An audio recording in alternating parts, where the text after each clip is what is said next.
Hello and welcome to the Great British Mickey Waffle. This is the show for the 15th of March 2024 and goodness me, do we have a humdinger of a discussion for you today. We welcome some new friends to join us and we will be chatting about interesting things, old and new.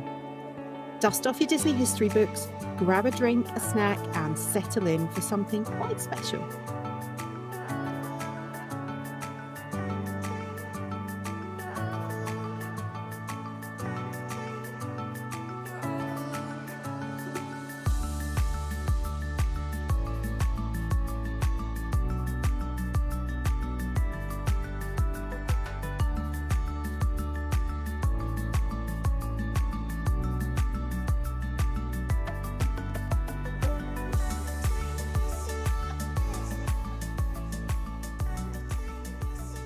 Welcome everyone.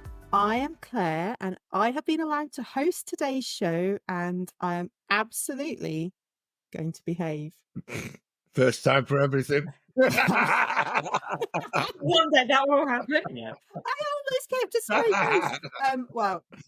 Look, Ben is here to keep me in check and we've got fellow wafflers, Becca and John, who are most definitely on my side of the fun. Best of luck today, Ben. Are you guys okay? This is going to be fun.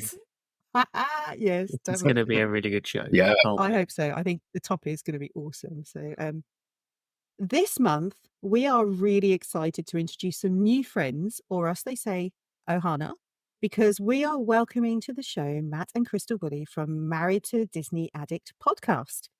They have a side hustle called Raising Disney Addicts Podcast, which also features some of their small Disney-loving family, particularly Lincoln. So welcome to the Great British Mickey Waffle, Matt and Krystle.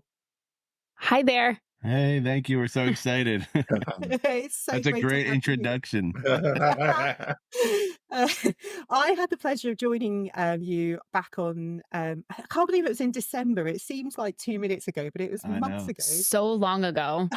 I know. On your show, when we were talking about all things Christmas and festive and Walt Disney World, and obviously all about the food, which was the important bit, of course. But now we are so pleased that you can come and join us over on the other side of the Atlantic for some British Disney chat and repay the accent disparity, but in the other direction. I was the sole British voice. We'll try our best. Brilliant. And you know what? We are totally thrilled to have you with us. We love making new friends. And that's one of the best things about the Disney community is that we have made so many friends over the last few years while we've been doing this. And it's just like growing the family. That's what it's all about. So we are pleased to have you here. Well, thank you very much. So, Matt and Krystle, I don't know whether you have listened to any of our older shows, which were called the Shares of Waffle series, where for the first 3 years that we did the podcast, we were every month we interviewed somebody different. So on the 15th of the month, so our shows come out the 1st of the month and the 15th of the month, on the 15th of the month, we'd always have a guest. And we used to do a little feature that I decided I was going to dredge out of the back of the broom cupboards for tonight just for you. We retired it a couple of years ago, but it's because you've not been on the show before. I think it's only appropriate that we pull out Great British Mickey Waffle infamous Carousel of Questions. Oh, okay. Oh, I like it.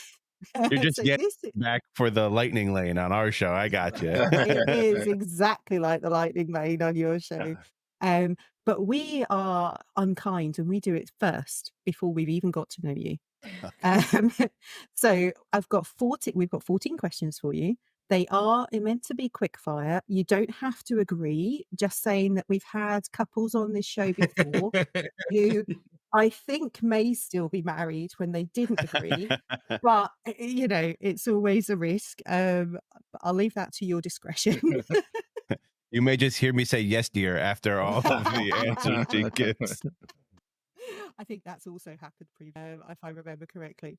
And we're just going to take it in turns and go round in a circle. And yeah, so just the 14 questions to get through. It's nothing too bad. And there's no right or wrong answers. It's just entirely your opinion. So I'm going to hand over to John to start. I'm going first, which is really good. It's really good. I actually, it's only when you start looking at the list of questions you realise this is such a fabulous thing to do. So, yeah, good luck. I think the best thing I always used to say is just go with your heart, and then your head can persuade you otherwise. Tomorrow, when you wake up tomorrow and you suddenly realise I gave the wrong answer, it doesn't matter. It doesn't matter. You can have a steward's inquiry afterwards. So, first question is, what is your favourite park? Epcot.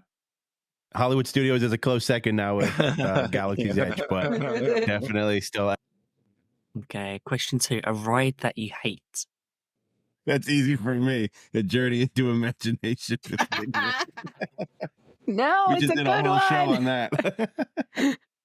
Tower of Terror. Okay, I've got question 3. What do you think is the most overrated snack?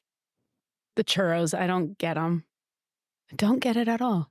So I would say churros, but I think that's more of a Disneyland thing than a Disney World thing. I'm true. going to actually go with the turkey leg because I don't personally believe that it is a snack. But a lot of people will argue that. I'm not sure it's food. It's a kind of food.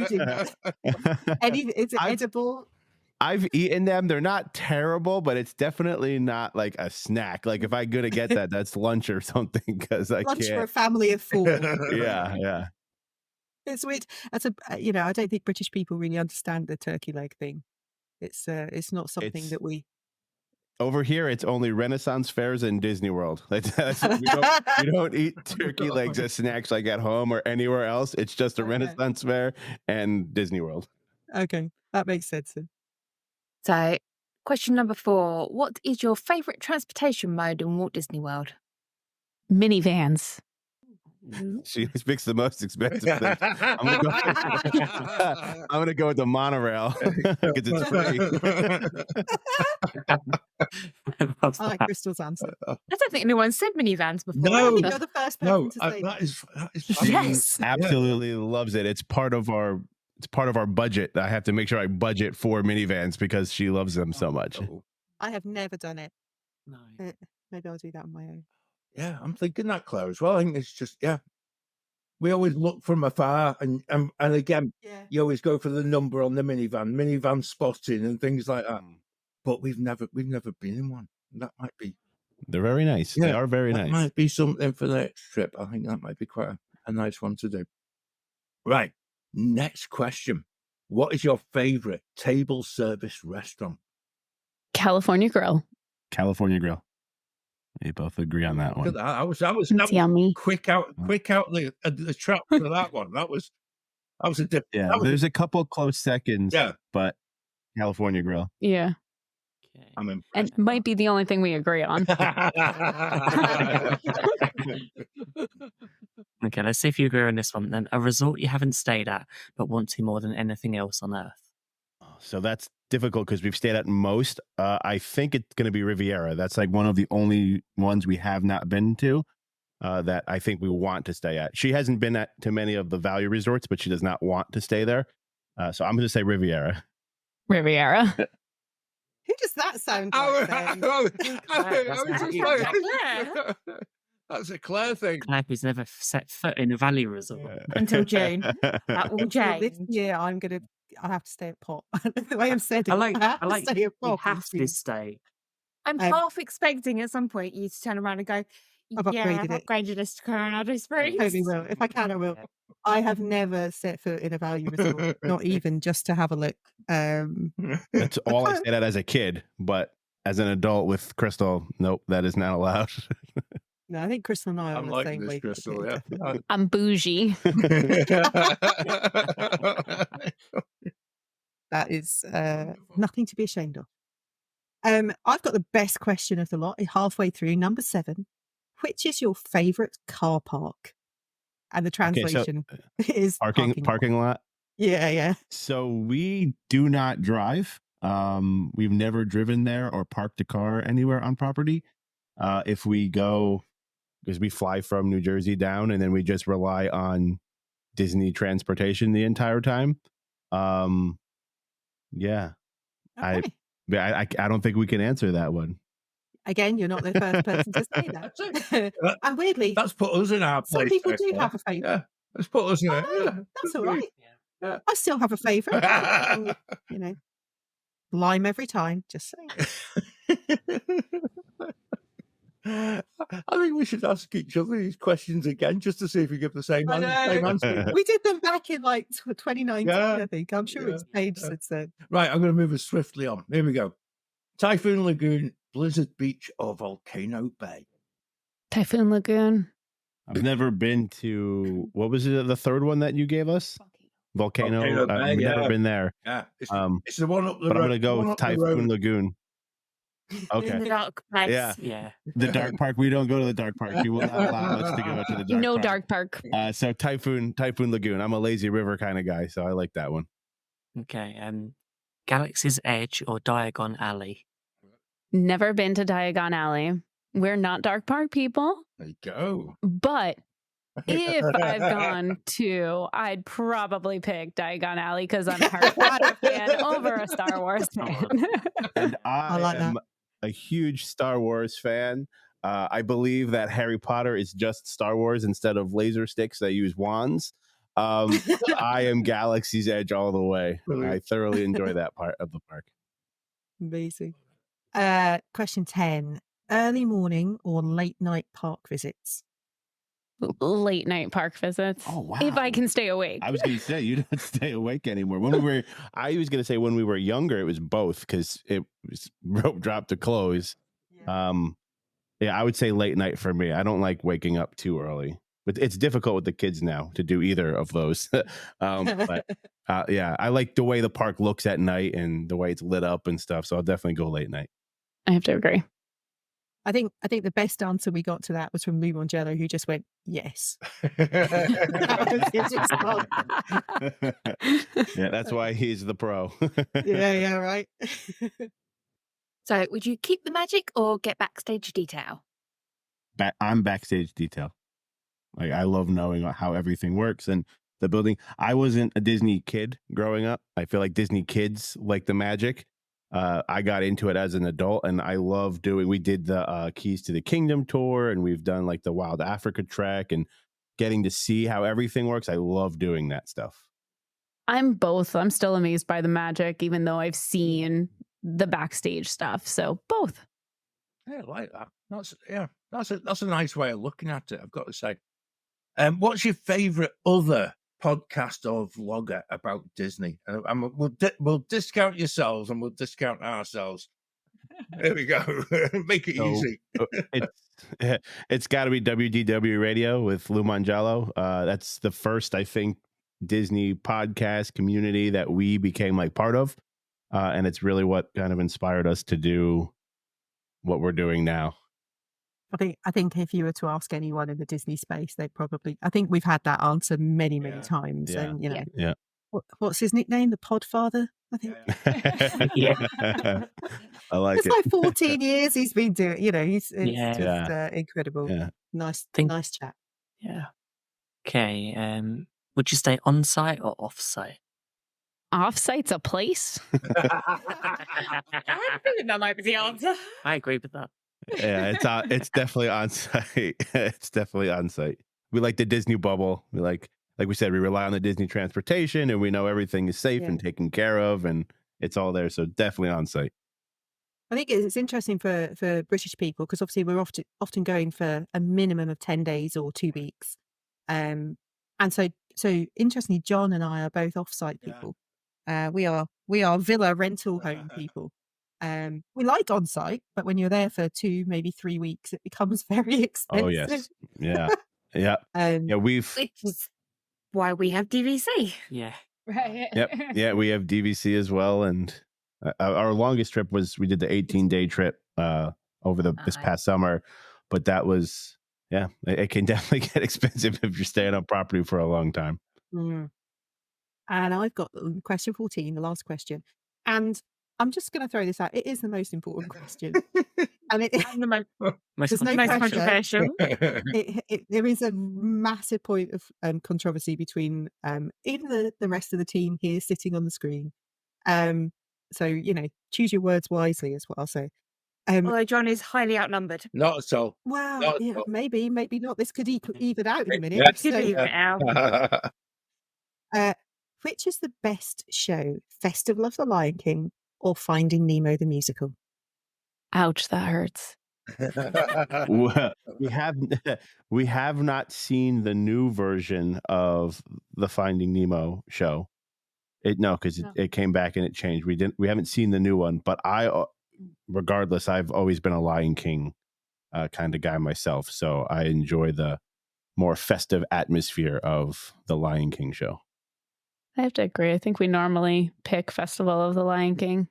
But I do like the theater for Finding Nemo better. I like that's another good resting and maybe take a nap type of spot than Festival of the Lion King. Yeah, it's hard to sleep when there's tumble monkeys around, isn't it? But they're both great shows. Like, we enjoy both of them. I feel like I like the environment more, the more upbeat type stuff you get from the Lion King. Yeah. Yeah, and actually the new Finding Nemo show, it's shorter. I think it's about 8 minutes shorter. And it isn't quite the same. It's still very good, but it isn't quite as good as the previous version, sadly. Loads of people complained about it being too long before. That was a problem. What did they know? Matt and Krystle, thank you for answering our questions. Before we get into the topic for today's chat, could you tell everyone a little bit about Married to a Disney Addict and how that came about? Because you've done, I think now, at this point of recording, 22 episodes of a podcast, I think, is where we are at this point. Obviously, there may be a couple more out before the show is published, but tell us about how you ended up in this space and doing what you're doing. Well, I'm going to let him take over because it started with him. So I was, like I said, I was not a Disney kid growing up. I went once or twice with my family, but it was just a vacation. Krystle is the complete opposite of that. They went all the time, Disney, everything. So when we first started dating, of course, that was one of the things I noticed was she liked Disney. They hadn't gone in a couple years. So I was like, oh, I'll take her to Disney World for our 1-year dating anniversary. So I planned a surprise trip and we went to Disney World. I did not know that was going to open the can of worms that it is now, where we have to go at least 1 or 2 or 3 or 4 times a year and with her family and all that. But that was kind of what happened. We ended up going all the time, and Married to a Disney Addict was actually just an Instagram account that I started where I was kind of poking fun at Krystle, where it was like, oh, look where she's dragging me again. And we're going on Figment again. And here we go. But then as time went on and we went more and more, I started finding things that I enjoyed about Disney. And then we brought Lincoln, and when he fell in love with it, I was done. I was like, okay, this is it. I love this place just as much. And the account kind of turned from me making fun of her to us kind of just a place for us to record our Disney trips. And then it kind of grew into us saying, hey, let's share this with other people. And then Krystle kind of jumped in. She was like, okay, yeah, whatever. You can make fun of me. I refer to her as the OG addict, while I'm a newer one and Lincoln's a newer one.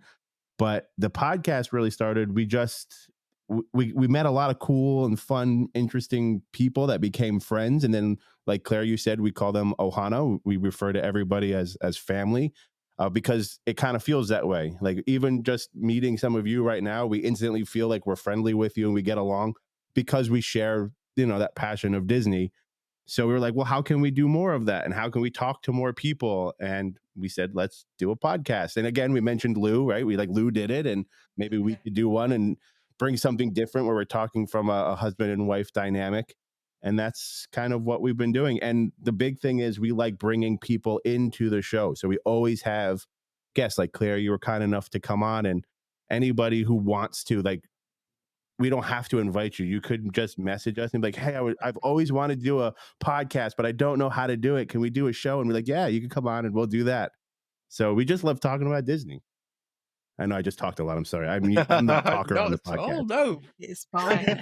No, you answered the question. And again, that's how we've got our reputation about just being a waffle, because actually that's instantaneously how we began. It's just a shared passion for a place that we all love. And, most people who listen to this have got that shared passion, that shared understanding. So we all kind of understand exactly where you guys are at. And I think for us, it's such a pleasure getting people on the show that have that same passion. You know, the thing for me that really intrigues me is, as it stands, do you still? Because I was late in getting to go to Disney. You know, I was always I was. It was one of those. I turned down a trip in about 1982, 83, where I could have gone to Epcot just after it opened, but I didn't want to go with my family. I didn't want to go with my brother because because I was that type of person when I was younger. But actually, they've never been back. And so when I went my first trip to Disney, it was actually on my terms. Does that impact on either of you? You know, Krystle in particular, if you've been so much as a young child and through your childhood, has that had any negative impact on you? Or for you, Matt, have you kind of seen, has it given you that kind of renewed sort of magic as you get that little bit older as well? So going to Disney is different every phase that I've gone. I've gone as a child, I've gone as a teenager, a new fresh adult, engaged, married, pregnant, with children. Like, I've gone at every phase, and every time that I've gone, I've experienced it differently. So it morphs from wanting to run straight to a ride to, you still want to do that, but more now to watching the kids and seeing how they interact with the ride or with the characters. And I think it just morphs. Yeah. So, yeah, as a kid, I just went because I was going with my mom and dad. Like I said, we only went twice. Then it was mostly, I just loved how much Krystle loved Disney. When the first couple of times we just went, she was like a totally different person. And I think, you know, as you go through life, things continue to grow and change. So obviously your kids are young at the moment, and when they get a bit older, you never know, they may end up doing what John and I's sons are doing, who are going to do the DCP this summer. So, you know, that comes from them being opened up to going to Disney at a very young age. And just as you were mentioning there about actually going for the first time with kids, and actually I had a flashback, and I don't actually think I've even said this, probably in one of our very first podcasts, maybe. But on our very first trip, our Josh, who is now going to go and work for Disney, he didn't like people who were dressed up as characters. And so it could have gone horribly wrong on our very first family trip. And I've just got this vision of walking into Magic Kingdom. Pinocchio was doing a meet and greet just as you come through the tunnel. And it was one of those that you're just trying to push him towards the character and just accept that this is the done thing. And from that moment on, it was just perfect. There was no fear of anything being in costume or anything like that. And it was just like, it was one of those pivotal moments where it could all of our holidays for many years could have crashed and burned in that first morning in Magic Kingdom.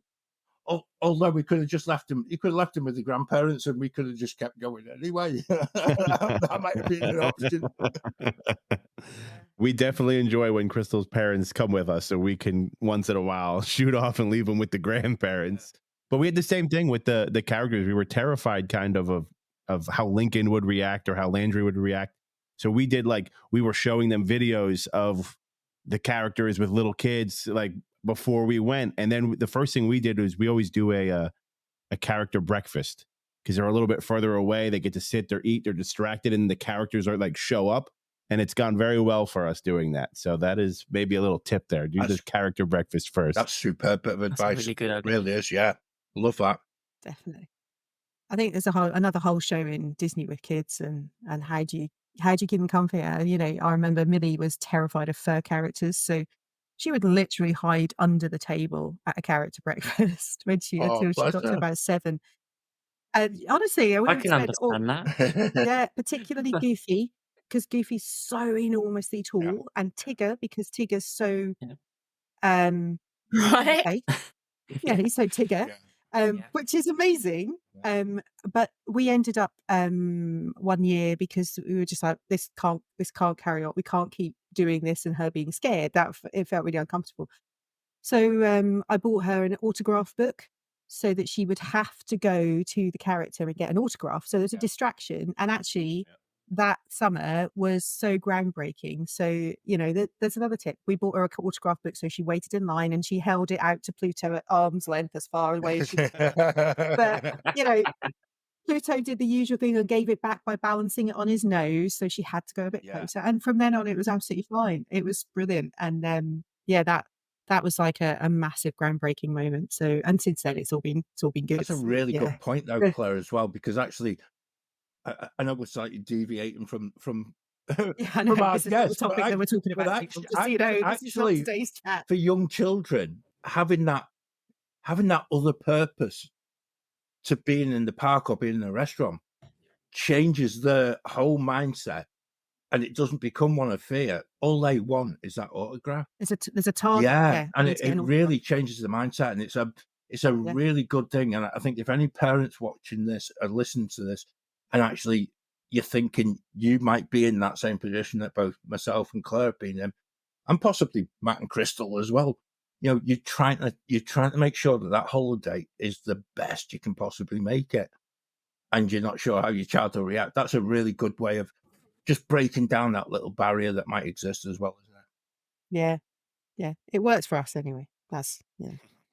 Anyway, so today's topic, their times are changing at Walt Disney World, and on the horizon we are seeing the greenery and the bushes of Tiana's Bayou Adventure poking out the top of what was once the previously much loved, never copied Splash Mountain. Not a mermaid in sight. The anticipation of this attraction overhaul and the modernisation is growing by the day. The cast member previews are on the horizon, and do you know what? I'm so annoyed that my son might actually get to do a cast member preview before I get there. We had that conversation this week. I was like, you realise? He's like, oh my goodness, that's amazing. And the guests seem to be very much in equal camps. Those who are excited at the prospect of beignets in Magic Kingdom, perhaps, as well as the ride, but also those who are utterly offended that Brer Rabbit and his chums have been removed.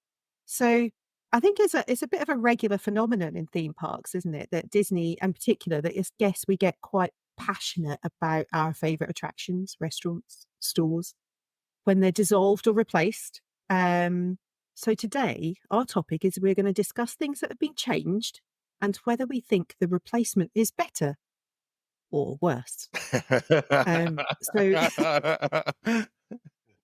And I've had to do quite a lot of research I've got like this massive list, and it's only when you start looking into it and you go, oh my goodness, I looked up extinct attractions, and I started a list and I got to about 15 different things, and I was looking up other stuff. I was like, oh my goodness, I completely forgot that existed, and I forgot about that, and I forgot about that. So I've got a bit of a mixture on a list that I have in front of me. Of attractions. There are some restaurants, there are a couple of stores, and a couple that we definitely want to get in there. But Matt, I don't know. I'm going to say we're going to go around in a very polite British, take it in turns to choose an option to discuss. Would you like to go first? Or would you like to, we could toss a coin, like the beginning of a rugby match. I'm offering you the opportunity to go first out of the trap and to pick something that's on my list that I then can't talk about. Sure. So well, thank you for letting me go first. I'm just going to go with the one that is, it's easy for me because it's now my favorite ride, and it's Cosmic Rewind. Guardians of the Galaxy Cosmic Rewind. I know we briefly mentioned that before we started recording, but that is definitely my absolute favorite ride now. I am 1000% okay with it having replaced what was there because it is my favorite ride. Don't get me wrong. I liked Ellen's energy. It was interesting. It really fit in with what the original intent, or not the original, but the second original intent of Epcot was, to teach and that edutainment type of stuff. If they could have kept both, great. That would have been the optimal choice for me. But I am 1000% okay with Cosmic Rewind being there now. I'm a big Marvel guy, and it's the only Marvel we get in Walt Disney World because the dark park won't let us have them. And so I will take it however I can. And it's a great ride. And September is the best song to get on the ride. I was just about to ask you, which was, have you got the full bingo card? Have you managed to get all of the songs? Yes. So when on the first trip we went when it opened, Krystle was pregnant, so she could not go on, but I still booked her so I could go on and then take her magic wand and then go on again. So I went on. Good plan. I like that. I love that. I went on 7 times. 7 times. I went on 7 times that trip, and I got 6 different songs. There's 7 songs, right? Or is there 6 songs? The 6 songs. There's 6. So I went on 6 times. But you got 5 and I got 5 songs. And then the next trip we went, the very first time I went on, I got the last song. So it took me 7 trips to get 6 songs. The only one you don't have is the holiday one. which they didn't bring back this year. Okay. So, Yeah, but September is by far. So my you're not favorite. missing much. You're with the not holiday. missing No, you won't miss anything. that one. Yeah, that's what I've heard. So We're your opinion, missing September 2? is the best. 3. September is my favorite. I like a lot of them. There's a few that I'm not a huge fan of. I like it kind of changes the ride for you depending on the song. It almost makes it feel different, even though the speed's not changing, nothing's changing. The song does make it feel a little different. But September is definitely the best. Especially when you try and sing along as well.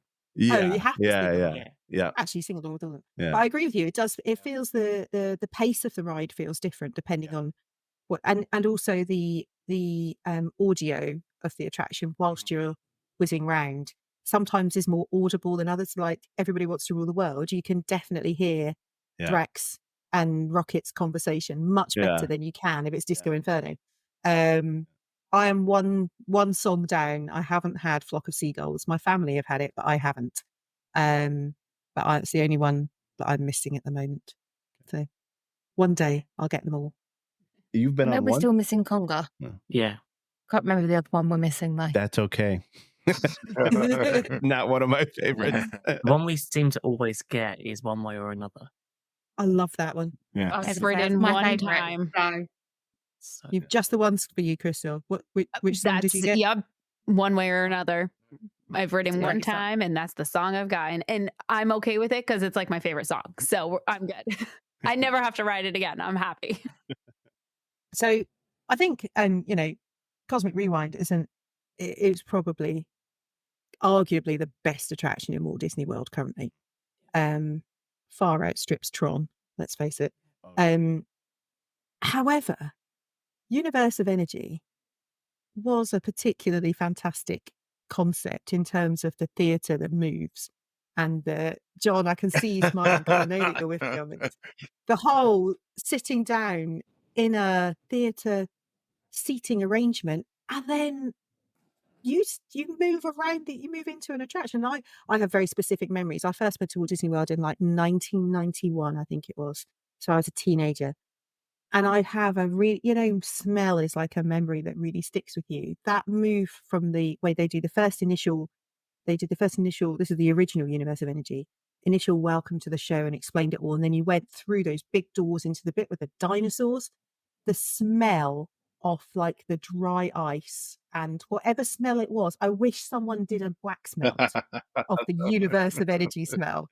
Because it's so, I can smell it now just talking about it. It was almost like a bubblegum smell. It was bizarre. And I don't think I've smelt anything like it since. Maybe I'm just remembering it wrong, but it was such a strangely alluring attraction in terms of not just the air conditioning and the length of it and then a snooze for the dads maybe. But it was so unique in terms of the fact that you sat in what looked like a theatre, but then you moved. And I just, like you say, the edutainment element, I think, for the origins of the Epcot park. It was so clever. Outdated now, obviously, but very clever at the time. I think as well, Claire, one of the best things was to look at the actual engineering of it and try to figure out how these actual seated platforms moved and sort of evolved around each different scene as well. And so you'd sit there, and admittedly, the boredom factor was quite high. Let's not beat about the bush here. So you were then left looking at like, well, I'm sat here, right, and then you're looking at some of the other people that you started in that main bit with, and you're seeing them and how it actually worked. It was very cleverly done, and very sort of similar in some respects to Carousel of Progress as well, in just how you can actually make a ride move itself on into different scenes, but not have to move over a vast expansive area as well. Yeah. Very, very clever. I think, if they were to you could, to me, thinking back, it's almost like the new trackless technology they use and things like Ratatouille and stuff like that. If it was based on that, it would be understandable, but it wasn't. It was on, it was on a track, or it was on, I don't know how it was done. It was massive as well, though, wasn't it? I know, it was like the cruise ship turning around going through it. It was like this huge crazy thing. But yes, I think that I don't think anyone's going to disagree with you, Matt, in terms of Cosmic Rewind being an improvement on Universal Energy. We never We never did it. Oh, And I'll really? point out, Yeah. we were going to Disney for close to a decade before Cosmic Rewind opened, and we never did it. You still didn't do it. Still didn't do it. It's So, because we didn't require a nap halfway through the day. yeah, we were Right. young You were then. young and There you fit go. and didn't need a nap. I could probably do with it now, but Yeah, no, it was great. Nice. We were there the very last day, when Ellen was put out to pasture. Is that the description? It's sort of, and actually the following day, the following few days after, we came into Epcot, and there's a picture of my family, and we all did the familiar, just having a snooze picture outside the closed attraction, and it was just basically, it was like that farewell moment, and at the time it was actually good riddance, because actually as the family got older, it became more of a chore to actually go and get. It was just it had its day. It had run its course, as they say. Definitely. Okay, I'm going to pick on Becca next. So I'm going to pick a really difficult one. Thanks. And I'm probably going to be stealing it from Claire, because it might have been the one that she was going to go for. Writer's Stop versus Baseline Tap House. Ooh. Becca. So This just picking a difficult one. Coming out Listen. fighting, usual Becca there, like it's just like I know, she's out like in silent for half the out- show, and then out comes for the with that. controversial one. That's it. We love it. Yeah. Right, it's Oh. carrot cake cookie. Carrot cake cookie, the most comfortable seats, the best books. Did you, Matt and Krystle, did you ever get it? Did you go to Writer's Stop? Is that somewhere that you... Only been to Baseline. Yeah, we never really, I don't think we eat too often in Hollywood studios, especially when that was there, when I was younger. Even quick service. Right. Like Now we do a little bit more, and it's, of course, Baseline. So we've definitely been to Baseline a few times, but we've never got to try Writer's Stop. It was like the best place for it, because I mean, in terms of location, it was on the corner of Streets of America, and it was a good location for just a momentary refuel. I will say, it sounds, just the name of it, Writer's Stop, seems like it definitely fit more into the original. This is a working studio type of park. So I do miss, like you mentioned, Streets of America, and I'm sure we'll get into other stuff like Back Tour and all that. But like, I do kind of miss that whole idea of a working studio environment. So Writer's Stop does seem to fit in a little bit better than Baseline Tap House. yeah. They had great coffee, really Yes, great coffee, it was. Really and Chocolate as well. Yeah. do they do? I'm not a hot chocolate person, but It was and in lovely. August, hot chocolate is not something I would. It was very nice in November when it was chilly. But yeah, I think in terms of, they had a big case of, cookies and cake and nice things to try and refuel your sugar. But they also had some excellent books for sale in there. And I remember when we were there. I'm trying to remember how old Morgan was, but we bought every single copy of Kingdom Keepers. We did exactly Because the you couldn't same. buy them in the Yeah. UK. You couldn't buy them in the UK, so that was the wow. only place we could get them. And I remember lugging these books around in my park bag. I'm like, these things weigh a ton. Like trying to stage it over how many days we were in the park. So I think the first year we bought the first 3, and then we went back the next year and bought another couple, and trying to spin them out. So that, and we've still got them. Actually, I'm just I was just rereading one of them the other night. The original ones that we bought while we were there. They're such great books, but there was things like that. I bought a couple of like recipe books and stuff in there that were very cool. It was just a nice place to stop. However, Baseline Tap House is also very nice, and they have some nice beers. An incredible pretzel. The pretzel. Yeah. Pretzel is The it's pretzel. reason enough to go. Yeah. It is. It's good. It's a good sort. I don't know which way I feel about this one, Becca. No, I don't either, No. which is why I threw it out there. I think I'm going to stick with nostalgia is right to stop. But Yeah, I feel Writer's Stop was still a step up, and obviously the lettering from outside Writer's Stop that was on the wall is still on the shelves inside Baseline when you look up, and that's great. I was always thinking, along that facade of Grand Avenue, they could always reopen Writer's Stop next to Baseline Tap House. yeah. They've got all those shop fronts. I think one of the things, though, That'd be Ben, incredible if and they I did. think this is one of the horrible things. The Writer's Stop was always generally quite quiet, right? It was. And it was always a nice little place. You get a bit of aircon. You could just recharge your batteries, bit of sugar, bit of coffee, and you'd be good to go. But you generally could always get a seat. And obviously, in Disney eyes, coffee doesn't make you money, does it?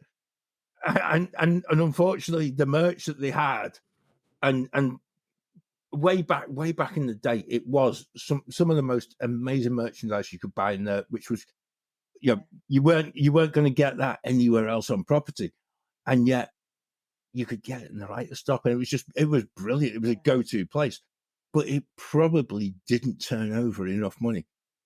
Baseline, however, just given the way that they've expanded it, and you've got the most amazing sort of outlook onto everyone going towards Galaxy's Edge, and you can just people watch with a beer, and just Sounds great. It kind of took on a completely different feel, and I really struggle. I loved the Writer's Stop, but I've grown to love Baseline, and that was something I never thought would be possible to do because I was such a great advocate of the Writer's Stop. It was one of them little unknown little stop-offs that nobody else knew was there, Yeah. You'd think it was still one of the shop fronts because the windows were sort of backed in a little bit, weren't they? And you didn't, unless you actually went in there, you didn't know it was what it was. So it was good. Thank you for throwing that out there, Becca. You're welcome. I'll be thinking about that for days. Controversial topic. Right. Yeah. You're keeping me awake at night thinking about that one. More on the list. Ben, Do where you know are you what? I think headed? I'm going to stick in Hollywood studios because there's so much that has changed, but I'm just not sure where to start. I'm thinking Studio Backlot Tour, which is now Toy Story Land. Yeah, all of Toy Story Land. All of or Toy Studio Story. Backlot. I mean, I'm going with Toy Story Land. Yeah, Really? I Yeah. know the nostalgia, and I love doing it. We were there before. I'm just thinking it closed in 2015, 2014. Yeah. We did it a couple of So times. we managed to get to do it a couple of times. And it was just incredible going around, just seeing a working studio, seeing bits and pieces, just seeing all bits, just all nostalgia, also things like Catastrophe Canyon. But no, the more I think about it, I love Toy Story Land, and I'm glad it fits better in what now the philosophy, sort of the idea of what Hollywood Studios now is, putting you sort of in the center of that story instead of the working behind it. See, I can see your mind working, Claire, but you can't. Claire doesn't agree. No, it's not. I don't know if it's that I don't agree because there are bits of Toy Story Land that I love. And, Toy Story Mania, I think, is one of the best attractions in all of Walt Disney World. Slinky, I can leave it, or I'm not going to wait very long to ride it. It's nice that there's no queue, but I'm not. And Alien Swirling Saucers is a hard pass just in terms of that the queue never is sufficient for the queue's always ridiculous and the ride is very short. So I think in terms of theming, Toy Story Land is amazing. However, there is something about getting on that tram, putting the person who's never been on the backlot tour on the left-hand side. I was going to Yeah. say that. There's On you go. On you go. Kids, on you go. shadow On you pointer go, of kids. putting You'll the be person fine. who's I'll never. go Come on, on Grandma, the you go on the I'll left. go on the door side just to keep you safe. That's it. Um, for me, like the best moment was going past the costuming building. And you're like looking in, trying to see what there were. I'm assuming that really was the costuming building, but there's like the mannequins and the stuff. And then, look, it was just like, I guess it's like what you're saying, Matt. It's like going back to that original idea of MGM Studios and it being a working studio and all the things that came with that. And all the different elements. I loved walking through after you'd done that first bit with the water and the person who gets soaked. Oh, I love that. That's brilliant. It's a great. Oh, you're in the queue. You join up. It's like, what's this all about? And it's just this all. Sitting on that, stood at those barriers watching someone get drained. But then you had to walk through that the building with all the props inside it, and I was like, people slow down, stop walking so fast. There's so much to look at, and then boarding the tram. It was just a whole experience, and it was long. I think originally it was like an hour almost you were in there, which is takes up a lot of guests for a lot of time. Which I'm sure that Galaxy's Edge absorbs millions more, but I don't know. What did everyone else think of the backlot tour? Is it something that you liked, or do you prefer the saucers? I miss it. I wish it was back. I liked it. Over Toy Story Land? Yeah. I wish they could have. I feel like that's the one part of Hollywood Studios that is missing. There isn't something cohesive to join the worlds together. I think it should still be based off of movies. You go to Indiana Jones, you go to Star Wars, you go to Toy Story Land, and you're like almost like you're going into the rides themselves. But I feel like you need to be put there, and the backlot ride would have done that, and maybe not lose Toy Story Mania, Toy Story World Land. I can talk. Put it somewhere else. Like there's. Maybe land. knock down Launch Bay. Star Wars Launch Bay. Yes, that that out. would. And they made but maybe that and Definitely. like the Little Mermaid bit as well, and tie it in Agreed. with Walt Disney Presents. You go through that as sort of behind the scenes, and you go through I don't know, some sort of like you get to see behind these different elements of Star Wars. You see all these different parts of the park. Agreed. Almost kind of like what we talked about earlier about seeing behind the scenes versus keeping the magic. Like it's almost like you're going on a back tour, but it's really transporting you to the magic. Like that would have been a cool way to incorporate it. Backlot tour. Definitely. I would have preferred that. And Claire, you broke it down perfectly. I think Toy Story Land. Toy Story Mania is great. You could have kept the entrance where it used to be and not built everything out. I don't need Slinky Dog because that line is way too long. My back hurts after that ride because it's up and down. It's cute, whatever. Alien Saucer Swirl, there's no need for it. It's just a spinning ride, which they have plenty of those. They could have kept Toy Story Mania. Don't touch that one, but they could have kept Backlot Tour back there. Again, it goes back to that original intent of what MGM Studios, originally was. Yeah. So Ben, no, sorry, I don't agree that Toy Story Land is a improvement, which I never thought I'd say because I love the theme. I'm the same. Like the kayaks and the I think footprints it's and incredible. roundup barbecues, awesome. Yeah. But I'm the same as well. No. Claire. I like the way it looks. I personally, I'm with, in a way, I think Krystle, you nailed it there as well. It's that cohesion of actually taking it and actually being able to see how films are actually put together. And I think for a lot of kids these days, I've got no idea about how special effects. They just think it's a computer, and it's just like it is just a press of a button, which probably isn't the majority of films these days. But if you think back as to actually how, even that scene when you had the water going on top of someone in the submarine, it is to actually see that in action as to how it would be filmed is an eye opener certainly for young children as to how film scenes are not always reality. And I think that to me is what the studios is. It's lost, and I don't like that. I still wish it remained a little bit truer to itself as well. But now you're talking, John. I'm just thinking that Matt and Krystle, we had the opportunity to go to the Disney 100 exhibition when it was over in London. And there was this section in there that was all about the original special effects creations and Foley artists and all of that original. Oh, goodness, yeah. The incredible Imagineers who work behind the scenes creating those effects and sounds and all of that. I just think that they see that the backlot tour is something that could have been modernized through, as time's gone on, obviously the use of special effects has changed, but you could have had like the history of effects and started with those basic things and then the big physical effects like the water, like Catastrophe Canyon, and then moved it on and got rid of like the graveyard of cars and the Golden Girls house because no one watches that anymore. And maybe put in something around, slightly more modern special effects and green screen and stuff like that. They could have grown it and changed it. Like Lucasfilm and Industrial Light and Magic. There's so much stuff that they could have brought in, especially now with Galaxy's Edge, that you are part of the story, but also now you can see how this has been brought to life. Yeah, I think it's such a shame that they got rid of it before anyone went, hang on a minute, let's just change some of it so that it grows with time.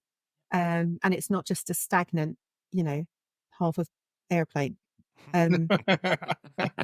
Important airplane as it was though, but and bring back was it the Eiffel Tower? Yeah. Oh yeah, the Eiffel Tower, yeah. And that's what got me more than anything else. So they got. I know we've got another thing mentioned about the hat. The hat, right? So you get rid of the hat, but then you also had the tower. Then became the icon of the park, and then they got rid of that, and then left with a park that they end up with Tower of Terror. Should we worry about Terror? Should we be worried about Terror now? Exactly. Oh, yeah, and maybe. Just like, it lacks. It just lacks a bit of foresight and a bit of planning. Yeah. And we're going back 10 years, if not, probably about 10 years now, isn't it? Yeah.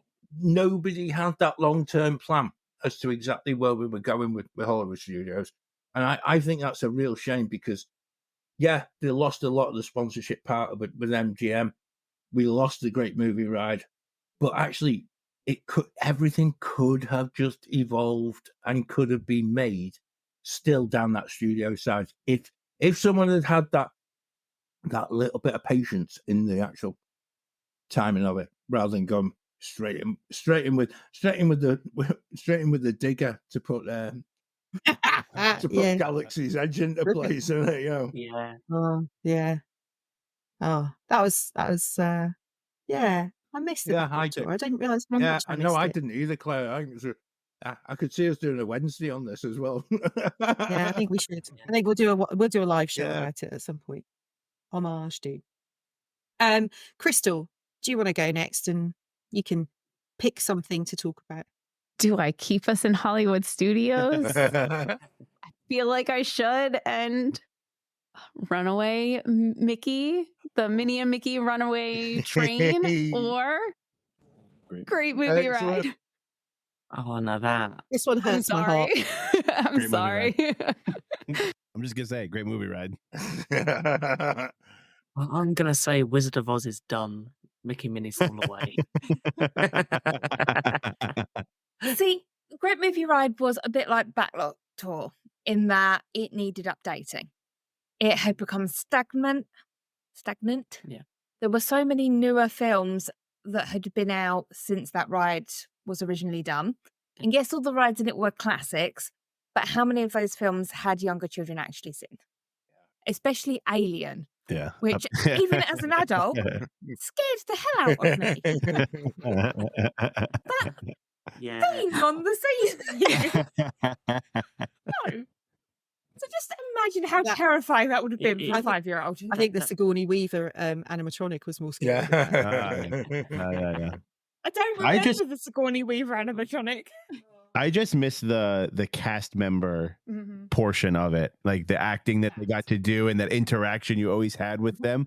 Like how about them apples? I loved, and you never knew if you were gonna get the gangster or the cowboy. Like it was just always different. Like that's the part that I miss the most. I agree, Becca. It could have been updated a million times, but why couldn't they have updated it? Put a couple movies in there. Throw Mickey and Minnie in the Great Movie Ride at the end if you want in a movie. Throw Steamboat Willie in there or something. But it would have been nice to keep that. I do think Mickey and Minnie deserve a ride, but I think they should have been added to the park rather than replacing something in the park.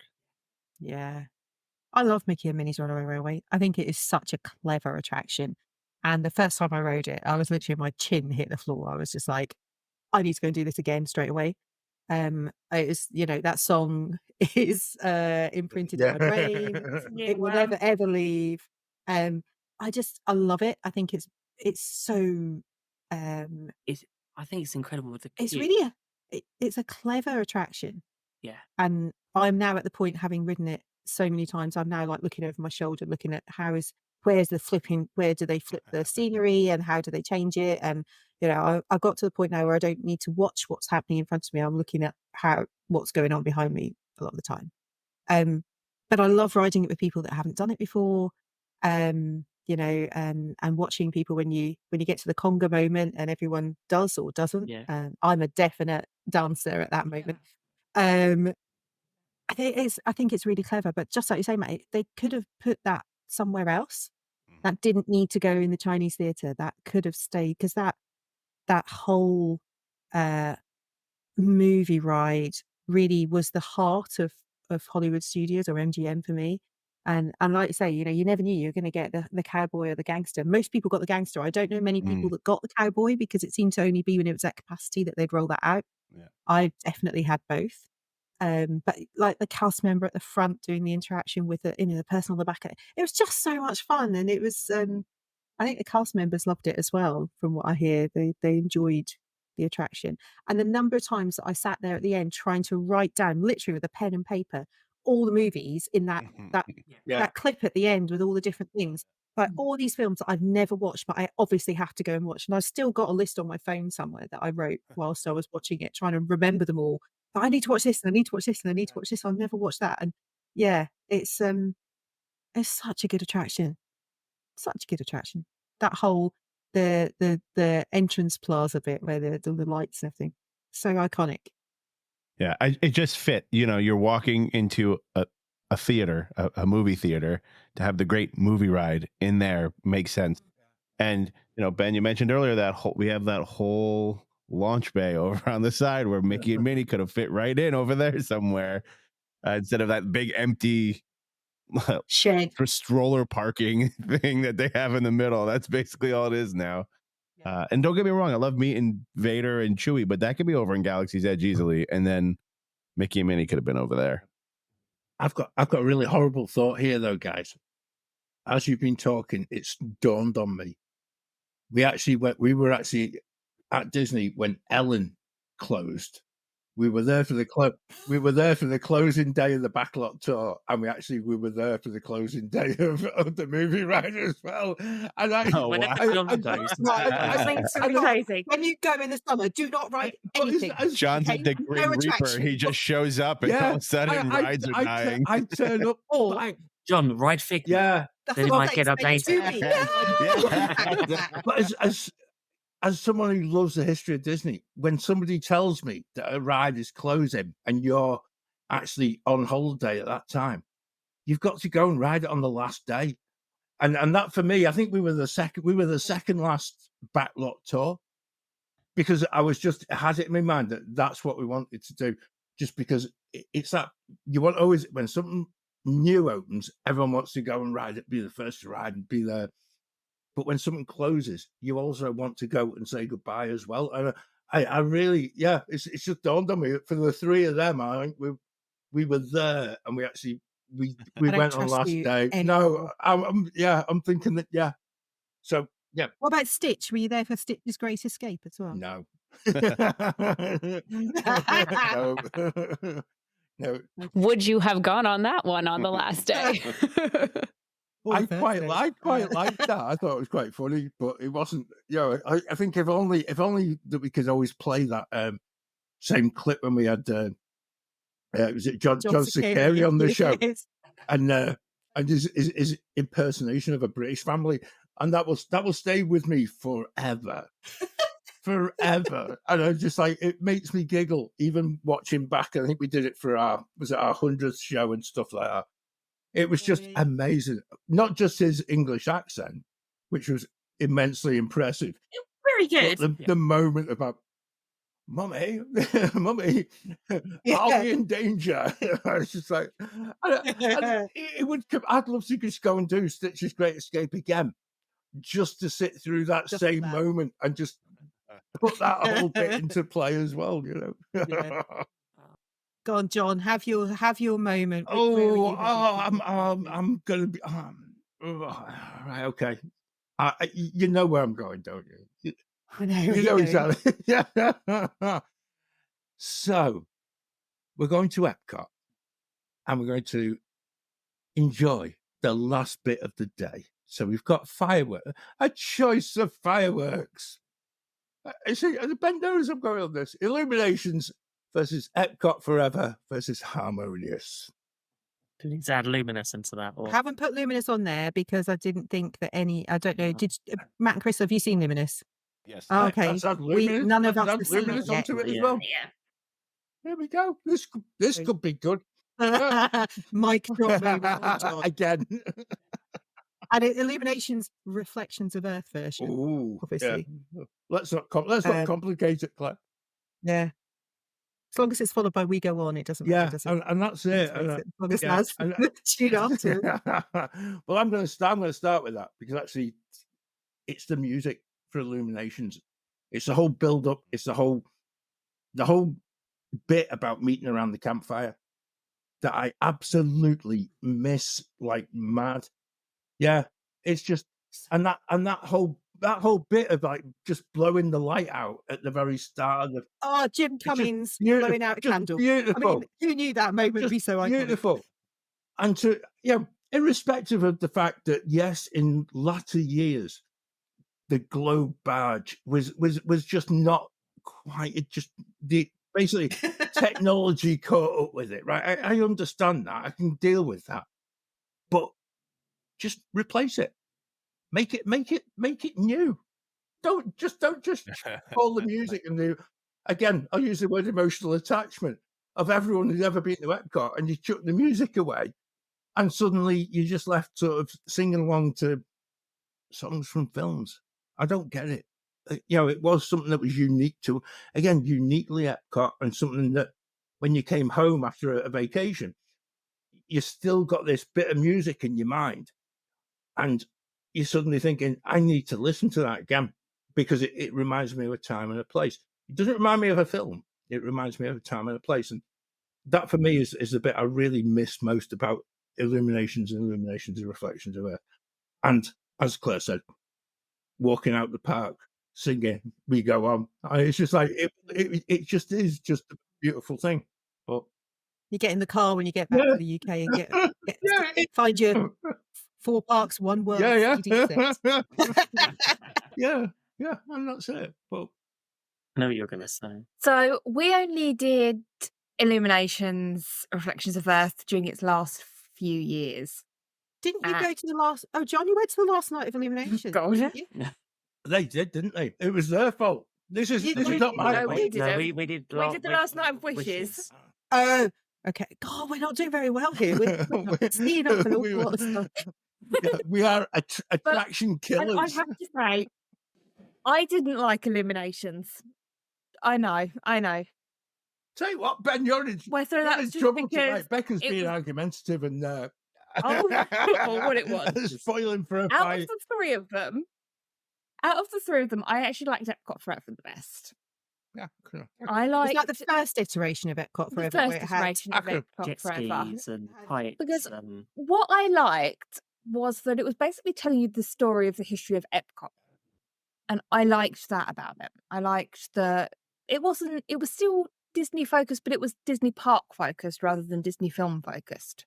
Yeah. having a Walt Disney And narration it to made begin me with, and just opening that was like, you couldn't beat that.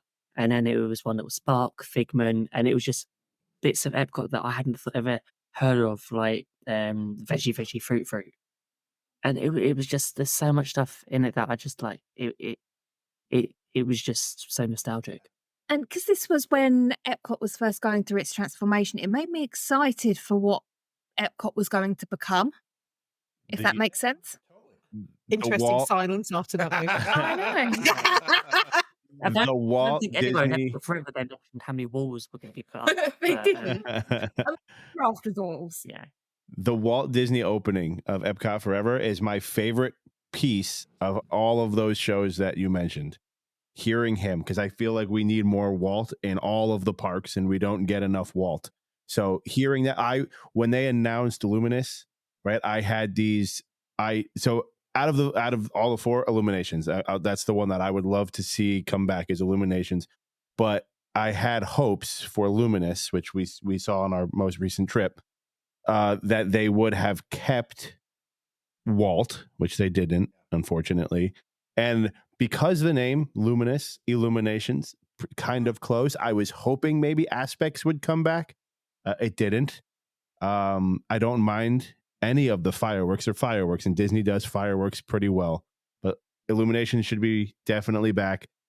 Walt needs to be in it, so just snag that little piece.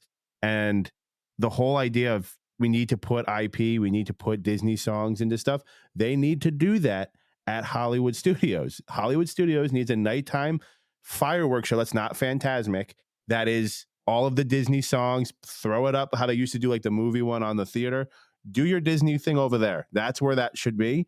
And go back to, like John said, that time and place feeling that Epcot is supposed to be, rather than a trailer for the Disney movies. Yeah. I'm really miss Illuminations. That for me is the thing that I would almost look forward to the whole day that I was in Epcot. It would be the thing at the end of the day that just kept me in the park. Harmonious is the thing that made me leave the park Yeah. No. and go elsewhere. And I look forward to seeing Luminous. I've heard so many reports about it, but I've deliberately not watched any footage of it at all. I've not watched any streams of it. I've not watched any video of it. I just I need to see it and feel it myself. I think the frustration with Harmonious is that they could have done so much better with it and what we thought it was going to be, and it didn't need to have these barges and all of this stuff permanently in the lagoon. Yeah, They moved That's the the thing. barges. I think Luminous is kind of more what they wanted Harmonious to be. And there are like small aspects of Illuminations where they do the projector from the buildings and try and unite. I don't think it unites them as well as Illuminations did. But there are parts to it, and I want more from it. It's better. I think it's better than Harmonious. Yeah. It's definitely better than Harmonious. But that barge still stays out there. It looks better than the Stargate and the tacos. We also saw it. Yeah. We also saw it like the first week that it was out. So it might be better now. And we were going with a very biased eye. We were looking for specific things. And we didn't have a good spot for it. So I think if you're going to go, you need to make sure that you have a good spot and you can actually take the whole thing in. It's on my list for a few weeks' time when I'm there in April. So, I think it's always difficult with fireworks, trying to find the right spot. Balcony in Japan, just saying. Oh. There is only one good spot, and it's upstairs in Japan. We always try to get the later seating at Rose and Crown and go sit out on the water and watch that. Yeah. Illuminations, Reflections of Earth, the narration, the lighting around the pavilions, just the torches, the whole atmosphere. It was just like this overwhelming atmosphere, and it was a feeling. It wasn't a sound, or it was just emotion. And I think that's the thing that I've not felt replicated at any point through, even like Epcot Forever. The music, I loved it. It's nostalgic, and Walt's narration at the beginning, brilliant. But the rest of it just fell short for me. The music was the good thing. The actual fireworks were brilliant. So I'm hopeful, but I think Illuminations will always be, that moment of emotion. I think with Harmonious especially, they missed the mark on what they were trying to do. People didn't understand what the story they were trying to tell. And I don't know if they understood the story they were trying to tell, to be and I honest. think that also might be a slight problem in that It felt too many cooks in the kitchen for that one, I think. And all of them had different ideas, and it became a bit of a hodgepodge mess. It was a bit, when was it Bob Jacob before said, like, we need more IP in Epcot. We need to have Disney IP in every pavilion. This is how we're going to be more Disney and more Epcot. And That's it's like, not what Epcot is about. So I just realised that one thing I didn't put on the list was Iger and Josh. Maybe I should have done. That's an easy one. John, you weren't in Walt Disney World at the time, were you? No, strangely enough, I wasn't. No. Yeah. Okay, I'm going to go next because you've all had your go, and I'm going to keep us at Epcot. And for me, this particular attraction change was one that literally the world lost its mind. And it's the one that I really remember so clearly as being controversial. And that is Maelstrom changing to Frozen Ever After. And the campaigning for the trolls and the oil rig that happened were really quite astounding, Maelstrom, I remember going on as a teenager, and that bit over the cliffs, over the falls, and we're going to go. No, we're not, because we're going to go backwards. It was just so unique in terms of an experience about Norway. And where else can you ride a boat ride where you see so many different moments that are unrelated and yet so clever. And then you come out and you have to run past the seating that was beautiful, so you didn't get caught in the film afterwards. But it was, we've all done it. Don't laugh, you've all done it. But those seats were incredible. They looked fantastic. If you look at a picture of that theatre and how it looked like something straight. I mean, it just looked like something out of IKEA, but the Norwegian version rather than the Swedish version. I thought Maelstrom was brilliant, and I never ever found the hidden Mickey in the big mural, with the fisherman and everything. There was like 4 hidden Mickeys in there. I never found them, and I'm disappointed because it's gone now, and I never will. And now we have Frozen Ever After, which, quite frankly, I don't bother going on, because I just don't feel anything from it. I think it's clever. I think the animation of the animatronics is clever. I love Sven with his tongue stuck to the snow. That's the best moment for me. But I just don't. I guess I think almost Frozen's had its day, which is weird because Disney. I don't think Disney have realised that. With Frozen 3, not And that is the problem with going down the IP route. Right.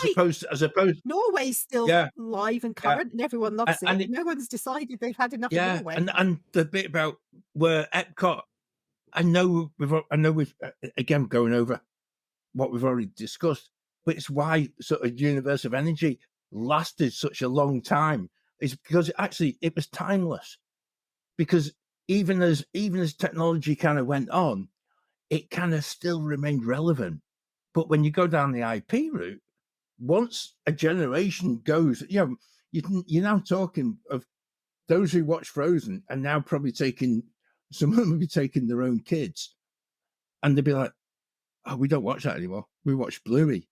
Why can we not have something different to go and take our kids?" Is that Australia Pavilion? Yeah, and that's where it gets left behind, and I think for me it's a massive danger, and I think it's where Disney are really, again, in my eyes, I can't say, and I'm not on the board, and I'm not in all them meetings that agree to rip these places out and stuff like that, but actually have a bit of long-term thought about it.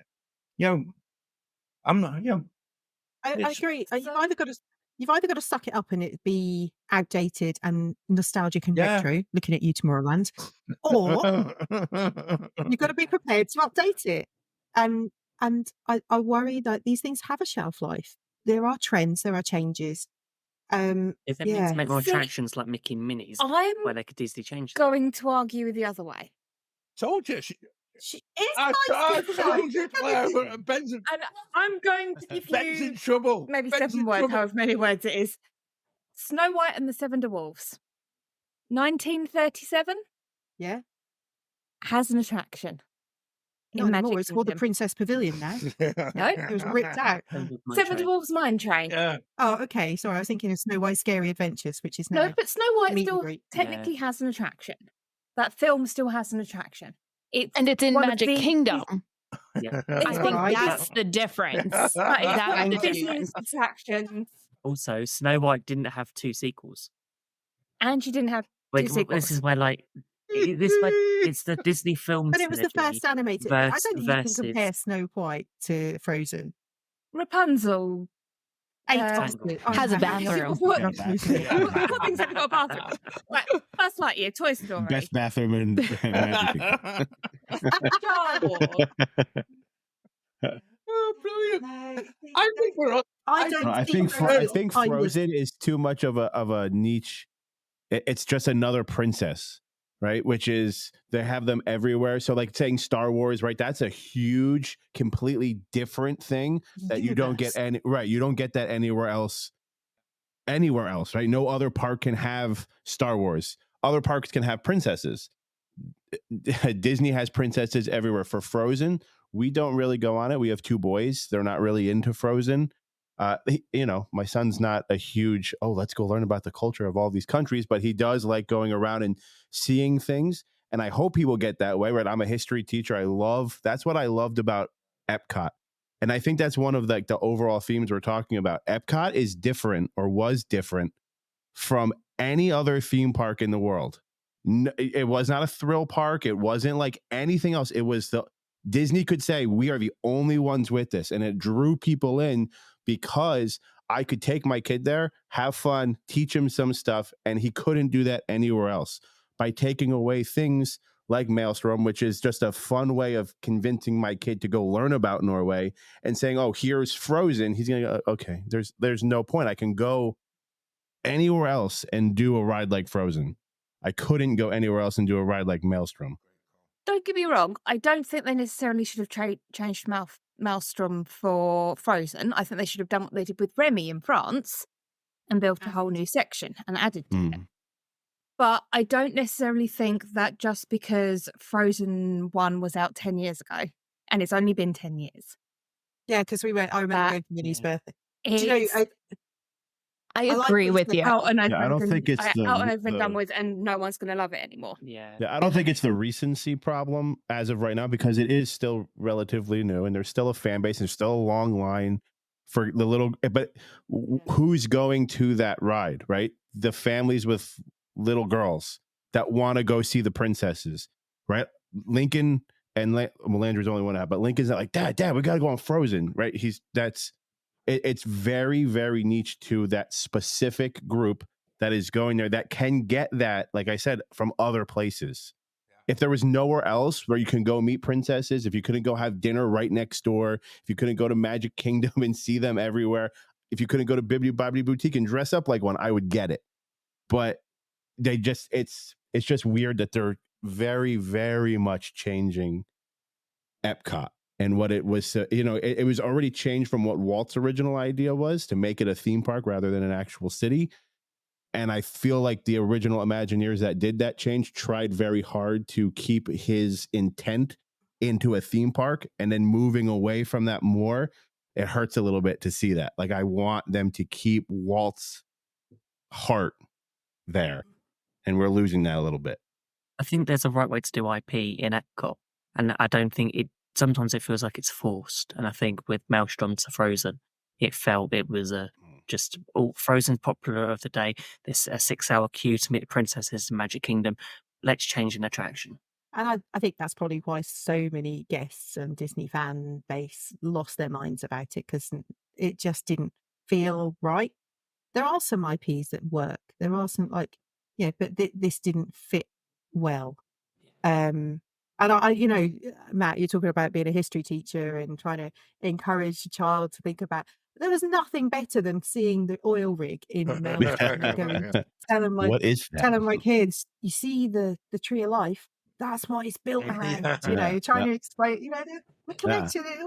It was an opportunity to learn, and I think that's why I love Epcot so much. Is because every time I go, regardless of from on my own, with friends, with family, whatever, I learn something new. Even now, and that's what I don't ever want to lose from Epcot. And I think that by sticking IPs in there all over the place for the sake of perhaps guest absorption, you know, how can we suck some more people into that park? How can we make it more attractive to people who perhaps don't understand that original concept?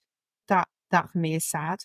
You know, doesn't fit with my choices. So, right, we've all had a go and we've had a chat. I think we should do some quick fiery type ones dear. because I'm aware we've been chatting for a while already. So let's go around again and we're just gonna throw it out there and decide. So, Matt, you're up again. Oh boy. Okay, so again, I am more of a recent Disney fan, so I know there's a lot of big things, but from my childhood, and we kind of mentioned it, and this is kind of weird because I guess I don't know if it technically fits, but extraterrestrial alien encounter, and then Stitch's Great Escape, and I guess the third option is now nothing because they're not using that building for anything, which is a shame that they're not using space, because I think they should. But I remember as a kid, because I went twice as a child, and I think it was like 95 or 96 the first time I went. I was like 8, 9 years old, and we went on Alien, and I remember being terrified, like, oh my God, what is this horrific thing that I'm experiencing? But then I remember going on Stitch, and I'm like, oh, okay, it's the same exact thing. It's just Stitch. It's not breathing on me the same way. But I don't know. I feel like there should be something there. That's my big one right now. It's the fact that it's just empty and it's not being used and Disney's not touching it. Like if you had a ride or an attraction or show, whatever was in there, why would you just take it out? Or it might just be sitting in there collecting dust and then not do anything with the space for years. Like I would understand if Premium space. right. I would understand if they said, hey, we did this because we're replacing it with something. It'll be out in 2 or 3 years. I would get that. But there's nothing and there's no word of what's going on. So I would rather see something in there than nothing. Did you ever manage to ride Mission to Mars that was on there in there before Alien Encounter? I did not. That I never went on. I think that was the I had first that, time but I went there as well. And in the early 90s, that was like scary. Alien Encounter was terrifying.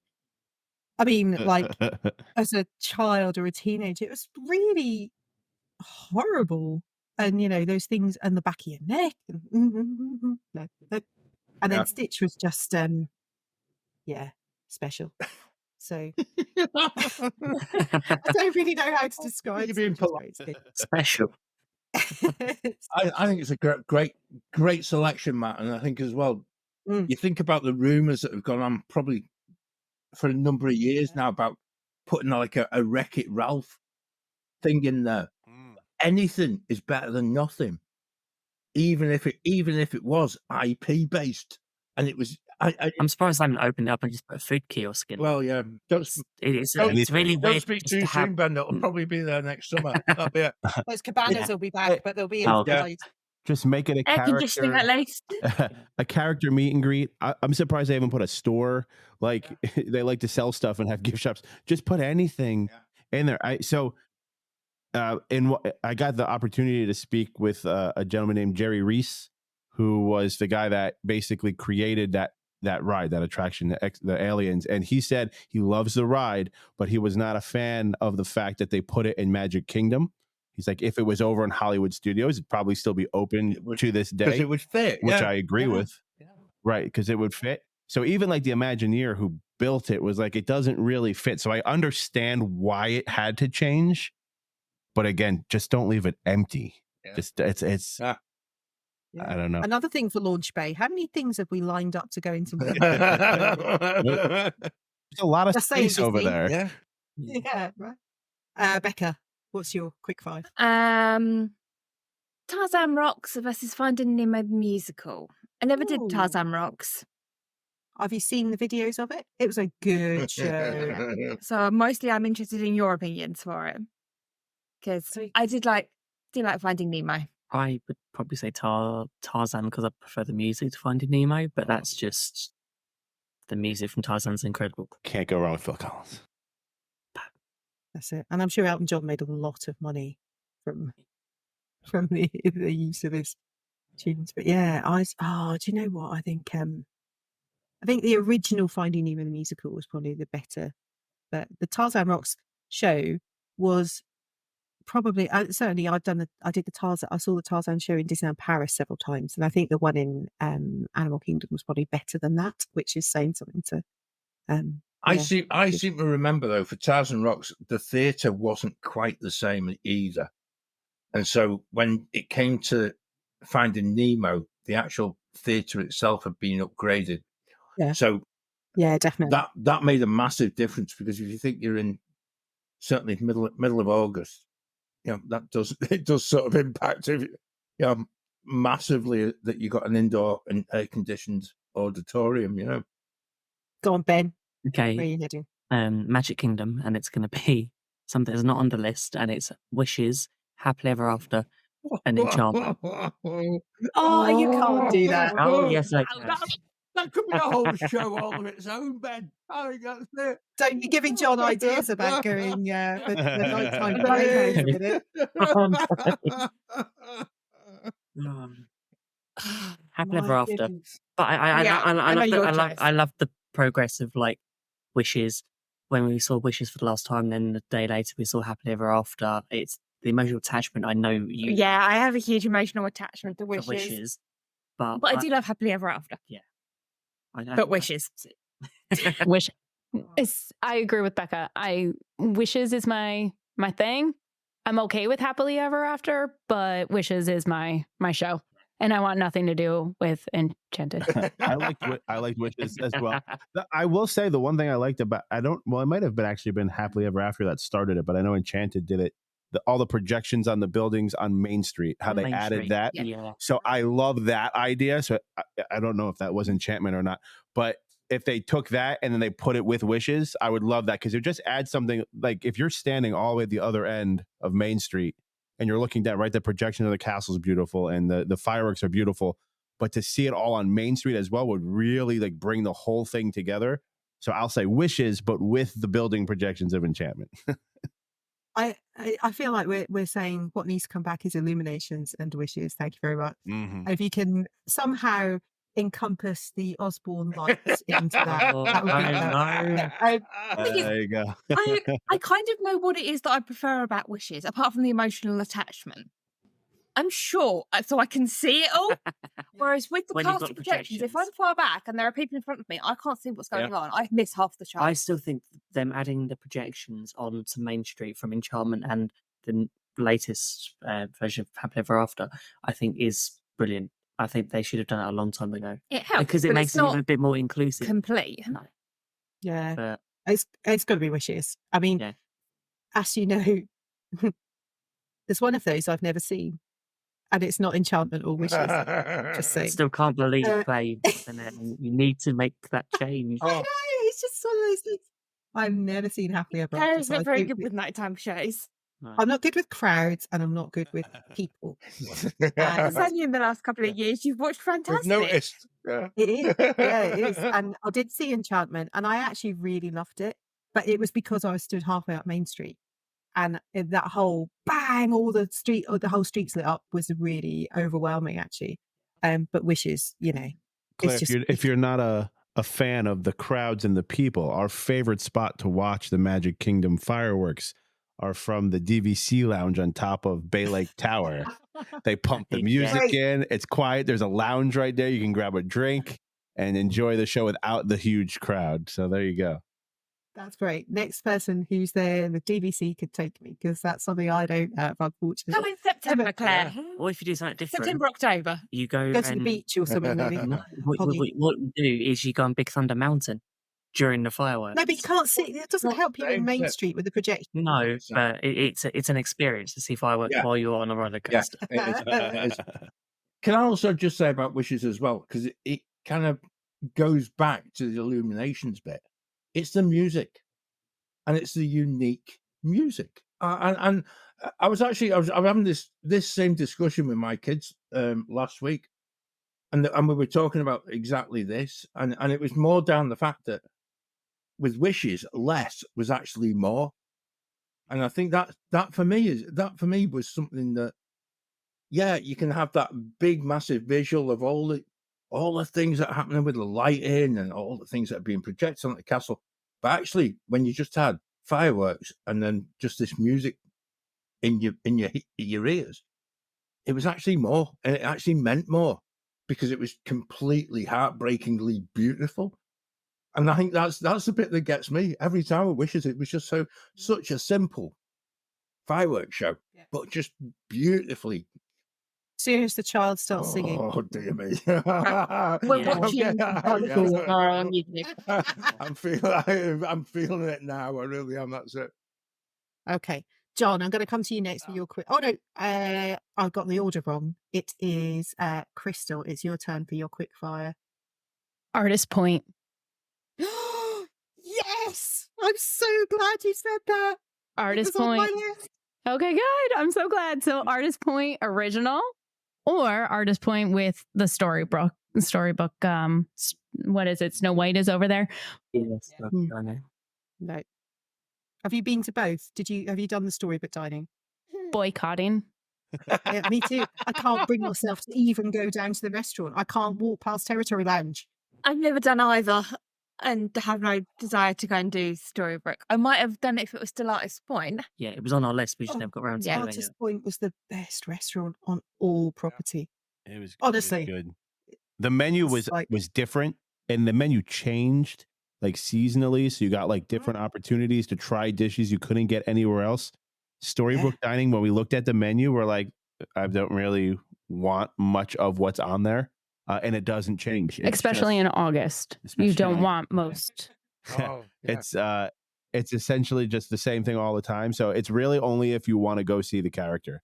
Like it was almost like they took away a very unique culinary experience and gave you a character experience instead. So you had to choose between the two.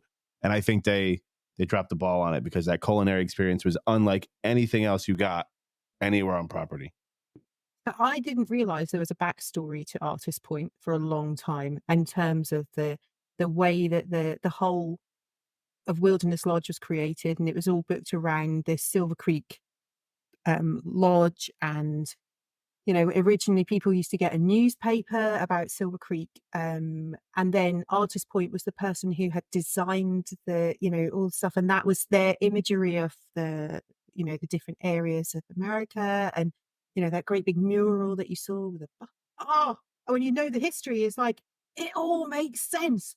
Why is Snow White in there now? It doesn't help. So yeah, We're also a little biased because that was our honeymoon spot for our first Thanksgiving. amazing. Yeah, we ate there for our first Thanksgiving there, so we're a little That's biased. awesome. I love I'm that. with you. Totally. There's no question that Artist Point was not improved by by adding in characters and changing the menu. Not at all. John, If they kept the menu, go on. if they kept the menu and added the character, Yeah. maybe. But that menu was the draw for me. Yeah. The amount of people that have raved about the cedar plank salmon over years and years and years. That's the one thing I miss. I miss that so much. It's so And good. And it's not been replicated anywhere else on property, has it? You can't go somewhere else and get that dish, which was like the number one selling thing. If they'd taken that and put it in Narcoossee's or Flying Fish or even California Grill, you could almost go, that's the thing that everyone ordered. Let's make sure it's still available. And then we'll keep those guests in a different restaurant. But they haven't even done that. I don't get it. Why would you not? Oh, I'm desperately trying not to go off on a rant on this one. I'm gonna hold it. Gonna keep you. Yeah, tough. but it's lazy though, isn't it? It's that lazy bit that we're coming across this. It's actually, and who is it that's being lazy? Because is it the general consumer who doesn't want the backstory and can't deal with all that backstory part? They just want the instantaneous in your face character. You walk in, character meet and greet, bang, done, out of there. And has the clientele kind of moved on a bit as well? And that might actually be something that's worth digging into, because as much as we're part of a Disney community and we love the history part of it and we love the whole detail, I never want to see that disappear, because actually I think it's so important. But is the modern day person who's coming and spending an awful lot of money Maybe is, just not they interested. do they not want that? And if that's the case, it's going to be a real shame, because we're just going to end up with every theme park being more or less just the same corporate bland sort of existence, Just the and more that generic yeah character dining. Just Yeah, let's not have that. We don't- yeah I'm just Go on, John. What's your choice? oh Bye. god, I'm gonna be real. And it needs to be It is quick. going to be quick, just right? saying. So are we going to have Disney Junior? It's not going to be quick. You're rolling it Dis- over for live for everyone to hear. Junior well, Live. not Spectrum Magic. No, is it? I'm not. I'm Yeah, not falling. Mr. Take away Electric from Break that. I'm not versus No. falling for that one, Ben. There we go. I'm going back to the studios, and we're going back to that little place that is it's kind of, it's very much when you've got young children, and it was Playhouse Disney Junior Live, but most importantly, the best one of the lot was when it was Bear in the Big Blue House, and Bear in the Big Blue House deserves a part of Hollywood Studios to this day, because Bear is very sadly a maligned That's part arc. of whatever Bear has done to the Disney Corporation. I dread to think, but they dropped him like a stone, and he needs to be in the parks. There we go. I agree. Bring back there. I feel like Bring I back can't. there. I'm going to get a T-shirt. Yeah. made. Bring back there. Never watched either of Oh. them, but bring back that. Oh, Becca. Becca, So, do you as remember? in the shows, no, I Okay. watched Bear in the Big Blue House. It was was gonna say, do you remember the staple in my conversation house we when my had? sister was Yeah. young? The conversation we had when you said you'd never watched Phineas and Ferb, and how shocked I was, and then I was right Sorry, about that. I you know. rectified Yeah, that. Becca. Multiple I've times. got I've got all the VHS videos of Bear in the Big Blue House, but I've also Sorry, I have But I've seen Bear in also the Big got Blue the House. DVDs as well, because actually it I'm was. so I've sad, got John. the I'm going to need to DVDs. get a time it not on machine to go and Disney get it. It was at that time Where and is age that? where everything kind of moved on at the same time, and we were just like, "Oh, we've got it all on video. Oh, we now need to buy. Oh, we have to buy the DVD box set. There we go, sorted." And we now just have to watch it on Disney Plus. There we go. It's hard, isn't it? Because even Disney Junior moves on, Yeah. and they're different, choices. Where- It's not really potent at Where's the end of Handy it, it's Manny something- when you need him? right? I wish there was a retro version and a modern version, and that adults could go to the ones that they enjoy. And kids could watch something like. They could alternate them during the day. So, like the 10 o'clock show is the retro version, and then the 11 we're o'clock is the talking. modern one. That would be I the- don't that would be even the- know who the modern characters of Disney Junior are. Last time I heard it Absolutely. was I Jake and bet- the Neverland Pirates, but Yeah. I don't that's know. probably I don't- changed. They're not there That was anymore. happened. It's somebody else. Is don't know. Vampirina was one of the ones Oh, there when we were there Vampirina's last time. I think Doc Vampirina was McStuffins. one. Yeah, and I don't even know if they're on Disney Junior anymore. Yeah, the last time Really? we went was like 2 years ago, I think, with Lincoln, and it was a lot of the Mickey Mouse Clubhouse characters and things like that. The little puppets that they pop out. Yeah, And yeah. there's no seating for adults. You have to sit on the floor with Oh. children, and it's Yeah. terrible. Trying to get up again at the end. That was Yeah. Yeah. always a killer, and that's going back a bit as Not well. like Stitch. Yeah. Kids can sit on the floor, adults get benches. Yeah. It's like Yeah. Stitch and Crash. Oh dear. Yeah. Okay, I'm going to go with I think we'll probably stop when I finish this one, but I'm going to go for something that's not too controversial, but it is important because the smell is still the same. So I'm going to go for Mouse Gear versus Creations in terms of the store in Epcot, because Mouse Gear was the very, very premier, the best merchandise store in all of Walt Disney World. You could find everything in Mouse Gear. You could find things that didn't exist anywhere else. Creations is good. It's just, and it's brighter and it's lighter, and I really like the interior of Creations. I think it's laid out well. There's a lot of stuff. I like the brightness of it, but it doesn't have the range that I like Mouse had. I am going to disagree about the way it looks. It looks like just any other department store to me now. The Yeah. Okay. Mouse Gears was like that nostalgic. We're 90s kids growing up. I remember going to the mall, and then there was the Disney store with the pile of plushies and like the things hanging from the ceiling. And it was dark because it was just the light in from the front. And like that was a Disney store to me. And Mouse Gears 100% just felt like 4 Disney stores all put together, and it was huge, and it made me feel like a kid every time we went in there. Now when we go into Creations, I just feel like it's don't get me wrong, I love all the stuff in it. We buy things all the time, but it just feels like another department store to me on the inside. It's very clean lined and nice and modern, and yes, it looks good, but it just doesn't feel like Disney to me. And Dreamfinder's not there, so I'd rather not be there. Yeah, I'm with you. The range of like t-shirts is nowhere near as good. They've still got a great range and better than a lot of places, but Mouse Gear, they just had they had the golf section and they had so many cool things. They had like the whole room with all the hats. Yeah. That was so cool. And now they've got like that wall with some ears and stuff, but it's not enough. I need more, and I need more of the choice and the unique stuff. So the only thing I don't need more of is the smell. Mouse Gear was really quite That was unique. challenge. I It think was I brought unique. I think I brought my first Dooney and Birkin mouse gear. Right? There you are. It's their fault.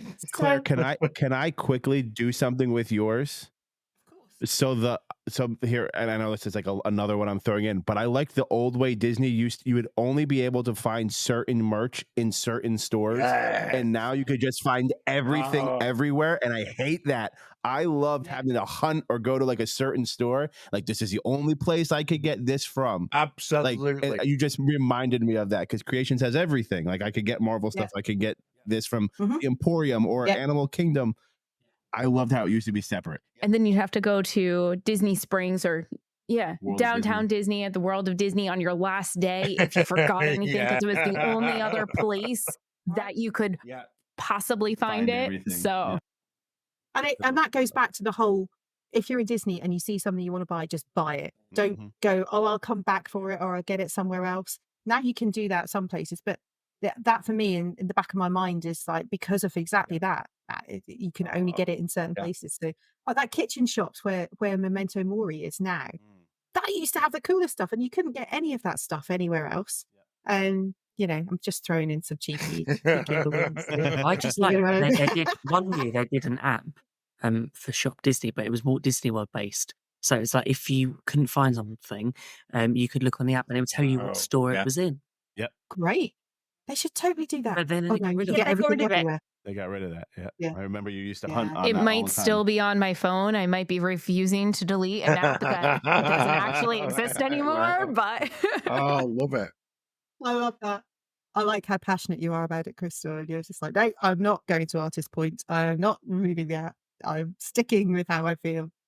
Do you know what? I really think this could go on for 10. We could keep talking. I think we need to get these guys back again, because actually they've been as controversial as we try to be, and also, and I love the fact that you've got the passion. You talk about things that we have that shared passion over at this side of the Atlantic, and I think Matt, just even talking about that whole thing about merch only in certain shops needs a whole show all of its own as well, which is about the fourth time I've said this in this entire show. So we've got a series of shows, because it's just like